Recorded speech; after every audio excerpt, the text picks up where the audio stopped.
We're in Washington, D.C. at the nation's capital to bring the voices of lived experience for folks who have experienced homelessness and are now in supportive housing, who have overcome many barriers to gaining self-sufficiency and are now here to tell congressional leaders what has worked for them. And the importance of the consumer voice can't be overstated. So we're trying very hard here in the CSH Speak Up program to change the face of homelessness, to humanize the issue of homelessness so people understand who people are that experience homelessness, that they're people just like you and I.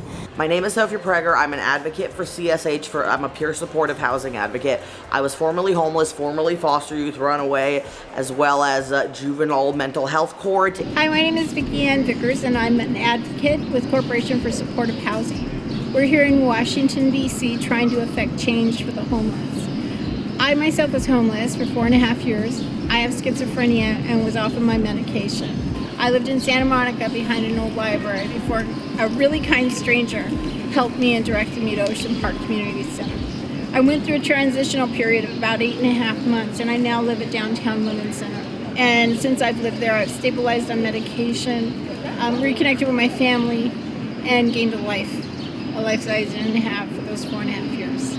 My name is Andre Johnson, and I'm formerly homeless, and I was formerly incarcerated. I was homeless for 53 years due to the criminal justice system of 28 years. I'm Dorothy Edwards. I am formerly homeless. I lived on the streets of Pasadena in a tent for 7 years. I am now in supportive housing, and it's fantastic, and I get to go out and fly all over the country and speak on behalf of those in my situation who do not have a voice. We flew in from Los Angeles to Washington, D.C. We've met with numerous Congress people. All of them have been extremely receptive when we are asking for funding for more housing. And I've been here for a few days advocating on Capitol Hill with congressmen and women, and I'm going to tell you it's the most rewarding thing I've ever done. So the first day we were here, we met with Congresswoman Lucille Roybal Allard and Congressman Adam Schiff. They both met with Sophia Prager, and they both spoke with her about her experience with the foster care system, being homeless. Yesterday, we met with Congresswoman Judy Chu,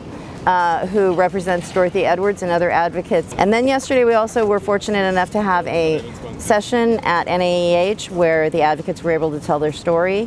Their voice is incredibly important. They have a lot to share, and they can answer questions that we have no clue about because they've been there. This trip was such a success because many people were able to see and hear the voices of people who have been successful in housing and who have overcome incredible odds with the help of a community that is able to support them, to build leadership and to get them to embrace the value of their story. I think this is the important work. These are going to be the game changers.